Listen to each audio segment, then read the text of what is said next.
Today I'm going to be working on maybe my favorite chair that I've ever made. And what I like about this chair not only is the color, but I think it's probably the most comfortable chair I've made. I'm excited about it. I'm going to show you just how you can make your own.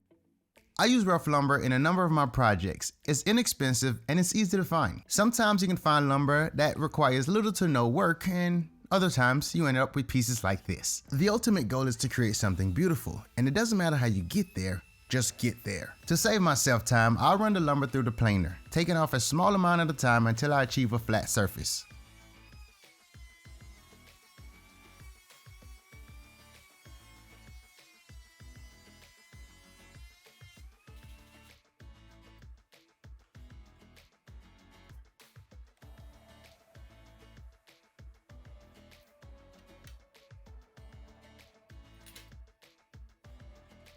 Now that I have the lumber all cleaned up, it's time to cut them to size.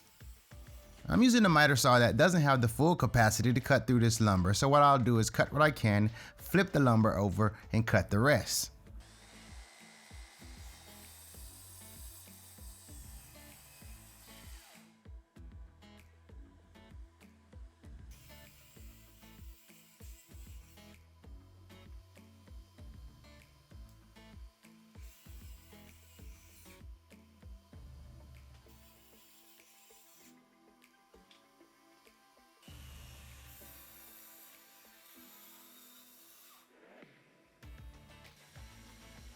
Now that I have all the parts cut, it's on to sanding. I'm gonna sand down the parts over here, and I'm gonna take this area to thank the sponsor of this video, BetterHelp. Taking care of your mental health should always be a top priority. Initially, I was hesitant about finding therapy, and it didn't help with the difficulties I endured while trying to navigate through the process of finding one nearby. Ultimately, a friend of mine recommended BetterHelp, a service that connects you with licensed therapists trained to provide unbiased support and advice with over 30,000 therapists. BetterHelp offers a range of therapists that may not be available locally. Whether you're looking for a therapist with a specific background, age, or gender, BetterHelp can match you with someone you feel comfortable with. One of the key advantages of BetterHelp is the flexibility it offers scheduling therapy sessions. Whether you prefer a phone call, video chat, or messaging, they make therapy accessible and convenient for you. To get started, it's quite simple. You'll fill out a questionnaire to access your needs and be matched with a therapist within 48 hours, in most cases. If the initial match doesn't feel right to you, you can switch to a new therapist at no extra cost. One thing you gotta remember is taking care of your mental health is just as important as taking care of your body. Over 4 million people use BetterHelp to lead a happier and healthier life. If you believe therapy can benefit you, give BetterHelp a try. Click the link down in the video description or go to betterhelp.com/DIY creators to get started. By clicking the link, you not only help out this channel, you get 10% off your first month. Take that first step to a healthier mind today.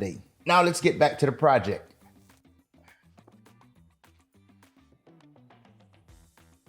Here are all the parts sanded down and ready to be assembled.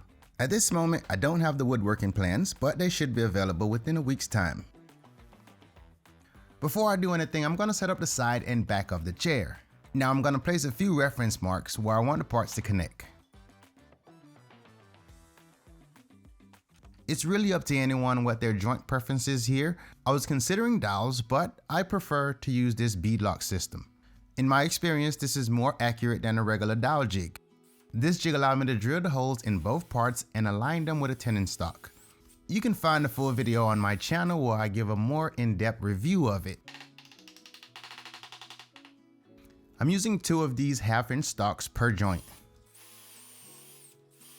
If I was using regular dowels, I would go 1/2 inch and I'd put 3 to 4 per joint. This part's gonna be visible, so I really wanna try and hide the joint. If you don't care about that, then you can just go with regular pocket hole screws and plug the holes.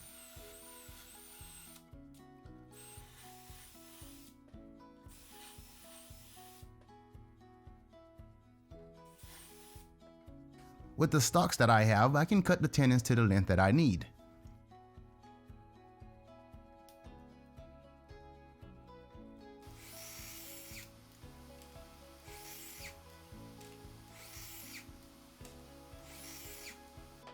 For these other parts, I'm going to use pocket hole screws, mainly because it's quicker, and I'm able to hide them.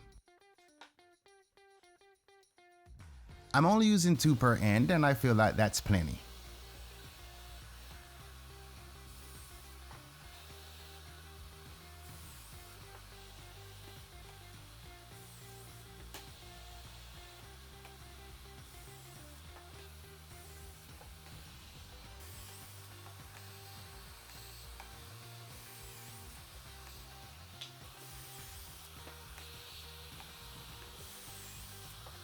Before anything is glued, make sure you do a dry fit.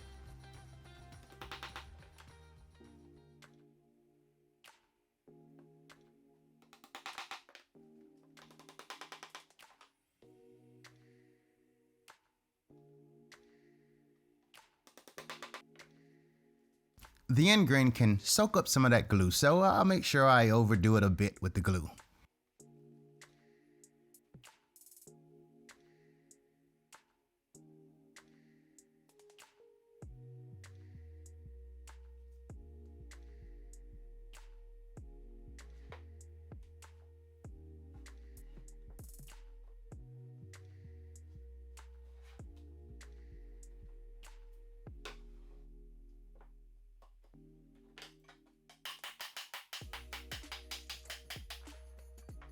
The joint looks to be good, so I'll take some scrap pieces of wood, put it between the clamp, and tighten it up.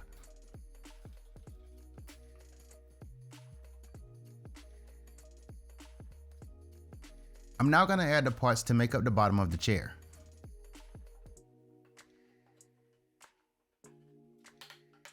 I added some wood glue for additional strength. Also, the pocket holes are facing down, so you'll never be able to see them while the chair is upright. Now I'll drop the other parts in the opening and add the rest of the screws. Once done, I'll set this to the side and start assembling the legs.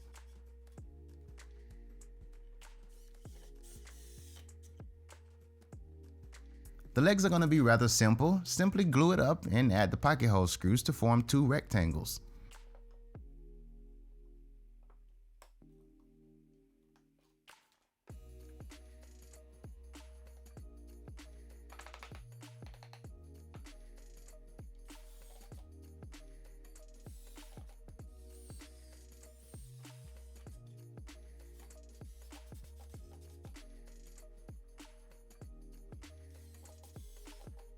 Now here's a look at the seat without clamps.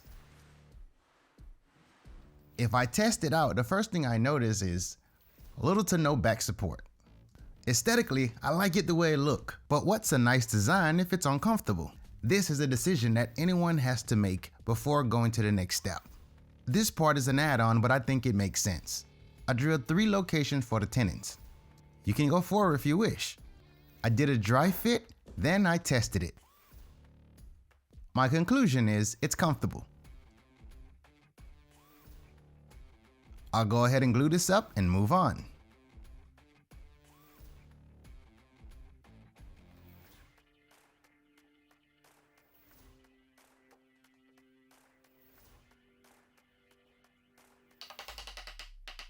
You can attach the seat to the legs with some wood screws and you're done.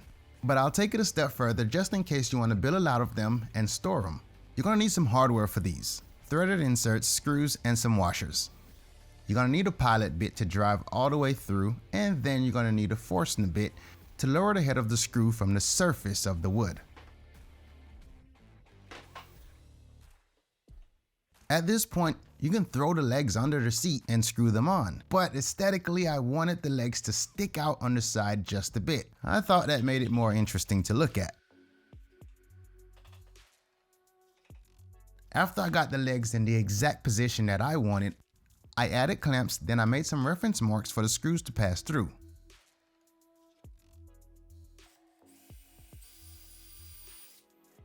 With the types of bits I'm using here, I thought the order of drilling was quite important. I started off with the smallest bit, drilling a hole all the way through both parts.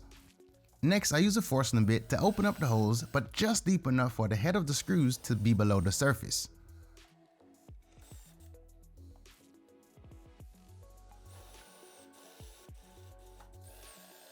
I went to the next bit, which I drove all the way through, and this one is the size of the screw.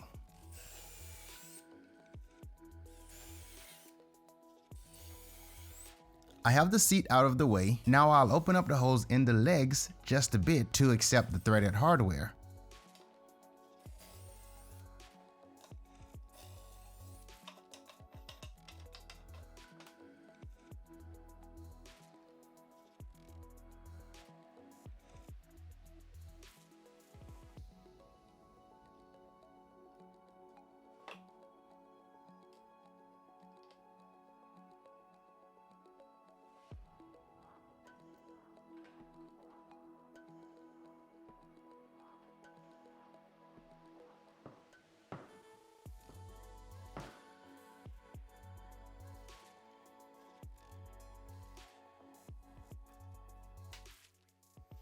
I'm going for a two-tone look, and at this point, I'm not quite sure how I'm gonna feel about it.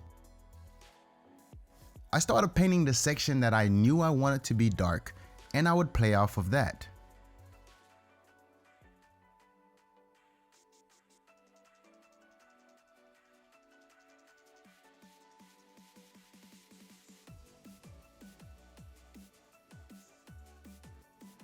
The color I'm using here is iron ore. I was quite hesitant about applying the stain, but it didn't have to grow on me. I liked it right away.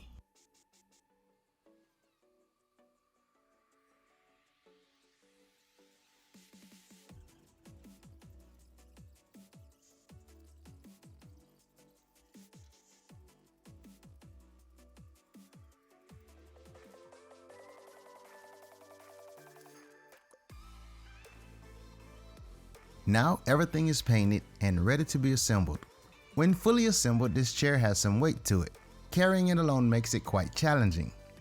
The way it's made, it's designed to be broken down and quickly assembled.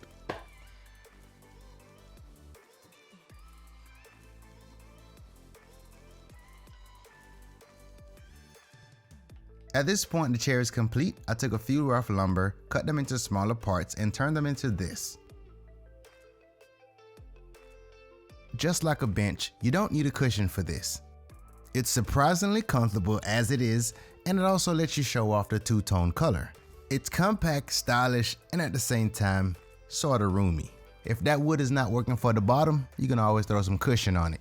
I really like the way these low-profile cushion looks. I purchased them years ago and I've been unable to find them since. Now these cushions are the more standard one you'll find in your local retail stores.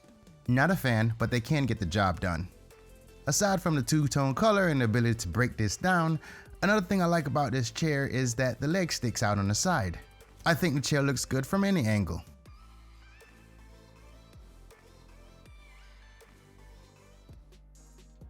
Now that I'm done with this chair, I'm actually inspired to continue this. I'm thinking that I want to do a series where I'm making additional pieces that's gonna match this chair, maybe a sectional, planner. If you have some ideas and things you'd like to see me make that's gonna basically fit in with this style of furniture, let me know. I know I haven't been posting a lot, but you'll see more of me going forward. Until the next video, be sure to like, comment, and subscribe. Make sure you turn on your bell notifications so you get notified when I post a new video.